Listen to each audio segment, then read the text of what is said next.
పౌర్ణమి సందర్భంగా భక్తులు ఎట్లా వస్తున్నారు, ఏర్పాట్లు ఎట్లా ఉన్నాయి సార్? ఈరోజు కార్తీక పౌర్ణమి సందర్భంగా ఉదయం 4 గంటల నుంచే భక్తులు విశేషంగా ఇక్కడ హాజరవుతున్నారు. ఇక్కడ ఏకవార రుద్రాభిషేకాలు మరియు భక్తులకు దర్శనానికి సపరేట్గా క్యూ లైన్లు ఏర్పాటు చేశాము. భక్తులుకి ఎటువంటి ఇబ్బంది కాకుండా ఇక్కడ అన్ని ఏర్పాట్లు ఇక్కడ చేశాము. మంచినీటి సౌకర్యం కానీ మిగతా అన్నప్రసాద వితరణ కూడా ఇక్కడ 12 గంటలకు మొదలవుతుంది.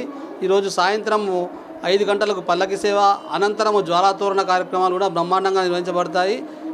ఈ కార్తీక పౌర్ణమి సందర్భంగా ఇంచుమించు ఈ సంవత్సరం శివరాత్రి వల్లనే భక్తులు పోటెత్తారు. ఇక్కడ వారికి ఎటువంటి ఇబ్బంది లేకుండా ఇక్కడ అన్ని కూడా సౌకర్యాలు మా వాలంటీర్స్ ఉన్నారు. ఇక్కడ సేవా కార్యక్రమాలు, సేవా టీం ఉంది, మరియు పోలీసు వారు, మున్సిపల్ వారు, ఎంఆర్ఓ వారు, మరి అన్ని శాఖల వారు కూడా ఇక్కడ మాకు సహకరించి కార్యక్రమాన్ని విజయవంతంగా చేయుటకు కృషి చేస్తున్నారు.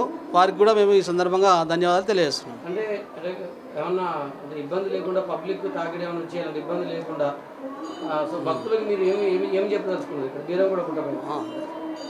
భక్తులు తొందర పడకుండా వాలంటీర్స్ చెప్పిన విధంగా మీరు దర్శనం చేసుకున్నచో మీకు ఎటువంటి ఇబ్బంది లేకుండా దేవుడు మంచిగా దర్శనం ఇస్తాడు. మీ కోరికలు కూడా ఇక్కడ నెరవేరుస్తాడు.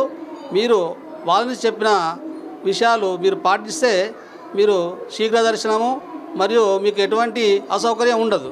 ఇక్కడ ఆలయ ధర్మకర్తలు కావచ్చు, ఇటు అధికారులు కావచ్చు, పోలీస్ సిబ్బంది కావచ్చు, మున్సిపాలిటీ ఎట్లా ఉంది వాళ్ళ సహకారం, మీకు ఎట్లా కోఆర్డినేషన్? ఇక్కడ ఆలయ కమిటీ కూడా వాళ్ళు విశేషంగా సేవ చేస్తున్నారు. మరి ఇక్కడ పోలీసు వారు బందోబస్తు ఏర్పాటు చేశారు. క్యూ లైన్లు కూడా సక్రమంగా నిర్వహించడానికి వాళ్ళు ఇక్కడ ఏర్పాట్లు చేశారు.